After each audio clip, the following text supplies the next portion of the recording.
ശബരിമല സ്വർണ്ണക്കൊള്ളയിലെ കോൺഗ്രസിന്റെ കള്ളക്കളികൾ ഓരോന്നായി പൊളിച്ചെടുക്കുകയാണ് CPIM സംസ്ഥാന കമ്മിറ്റി അംഗം അഡ്വക്കേറ്റ് കെ അനിൽകുമാർ. മുഖ്യമന്ത്രിയോടൊപ്പമുള്ള ഉണ്ണികൃഷ്ണൻ പോറ്റിയുടെ ചിത്രങ്ങൾ ആയുധമാക്കുന്ന UDFന്റെയും കോൺഗ്രസിന്റെയും തെറ്റായ ആരോപണങ്ങൾക്ക് തെളിവ് സഹിതം മറുപടി നൽകിയ അഡ്വക്കേറ്റ് കെ അനിൽകുമാർ സോണിയാഗാന്ധിക്കൊപ്പമുള്ള പോറ്റിയുടെ ചിത്രത്തിൽ കോൺഗ്രസ് നേതാക്കൾക്ക് മറുപടി ഉണ്ടോ എന്നും വെല്ലുവിളിച്ചു. ഫേസ്ബുക്കിൽ പങ്കുവച്ച ഒരു കുറിപ്പിലൂടെയായിരുന്നു അദ്ദേഹത്തിന്റെ ഈ പ്രതികരണം. മുഖ്യമന്ത്രിയും ഉണ്ണികൃഷ്ണൻ പോറ്റിയും ഒരുമിച്ച് വന്നതിന്റെ കാരണങ്ങളും അദ്ദേഹം വളരെ വ്യക്തമായി തന്നെ പറയുന്നുണ്ട്. കേരള പോലീസിന് ഭീമ ഗോൾഡ് ആൻഡ് ജ്വല്ലറി വക ഒരു ആംബുലൻസ് കൈമാറുന്ന ചടങ്ങിലാണ് ഉണ്ണികൃഷ്ണൻ പോറ്റിയും പങ്കെടുത്തത്. അതിൽ സ്പോൺസറുടെ ഭാഗത്തു നിന്നും വന്നവർക്കൊപ്പമാണ് ഉണ്ണികൃഷ്ണൻ പോറ്റി ഉൾപ്പെട്ടത്. സർക്കാർ വിളിച്ചു വരുത്തിയതല്ല, ജ്വല്ലറി മുതലാളിയുടെ ആളായിട്ട് കൂടെ വന്നതാണ്. ഉണ്ണികൃഷ്ണൻ പോറ്റി എന്നും അങ്ങനെയായിരുന്നു. സ്വർണത്തിന്റെയും ജ്വല്ലറിയുടെയും കൂടെയുള്ള ആളാണ് ഈ പോറ്റി. ഈ ചടങ്ങിന്റെ നോട്ടീസും ഭീമ ഗോൾഡ് ആംബുലൻസ് നൽകുന്നത് സംബന്ധിച്ചുള്ള ഉത്തരവിന്റെ പകർപ്പും അഡ്വക്കേറ്റ് കെ അനിൽകുമാർ ആ ഫേസ്ബുക്ക് പോസ്റ്റിനോടൊപ്പം പങ്കുവച്ചിട്ടുണ്ട്. മട്ടന്നൂരിനൊപ്പം വന്നവരോട് സ്നേഹത്തോടെ മുഖ്യമന്ത്രി ഇടപെടുന്നത്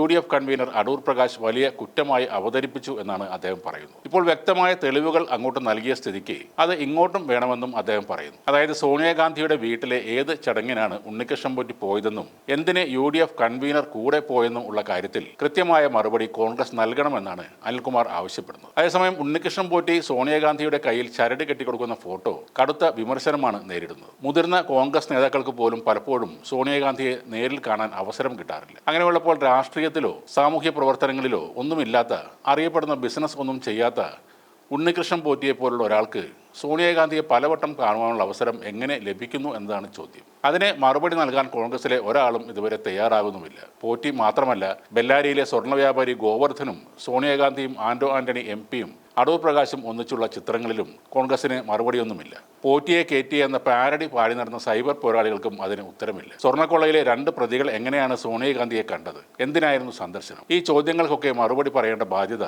കോൺഗ്രസിനല്ലാതെ വേറെ ആർക്കാണ് ഉള്ളത്? ഇപ്പോൾ മുഖ്യമന്ത്രി പിണറായി വിജയനും ഉണ്ണികൃഷ്ണൻ പോറ്റിയും ഒരുമിച്ചുള്ള ഒരു ഫോട്ടോ സമൂഹ മാധ്യമങ്ങളിൽ പങ്കുവച്ച കോൺഗ്രസ് നേതാവിനെതിരെ കേസെടുത്തിട്ടുണ്ട്. KPCC രാഷ്ട്രീയകാര്യ സമിതി അംഗം N സുബ്രഹ്മണ്യനെതിരെയാണ് കേസെടുത്തിരിക്കുന്നത്. കലാപ ശ്രമത്തിനാണ് കോഴിക്കോട് ചേവായൂർ പോലീസ് ഈ കേസെടുത്തത്. പിണറായിയും ഉണ്ണികൃഷ്ണൻ പോറ്റിയും തമ്മിൽ അഗാധമായ ബന്ധമുണ്ടാകാൻ കാരണം എന്തായിരിക്കും എന്നൊരു കുറിപ്പോടെയാണ് ഇയാൾ ഈ പോസ്റ്റ് പങ്കുവച്ചിരുന്നത്. ആ ചിത്രം AI ആണെന്ന് CPM സംസ്ഥാന സെക്രട്ടറി MV ഗോവിന്ദൻ വ്യക്തമാക്കിയതിന് പിന്നാലെയാണ് കേസെടുത്തത്. സ്വർണവും പഞ്ചലോഹ വിഗ്രഹങ്ങളും മോഷ്ടിക്കുന്ന കള്ളന്മാർക്ക് സോണിയാഗാന്ധിയെ കാണേണ്ട കാര്യം എന്താണെന്ന് കൂടി ചിന്തിക്കുക.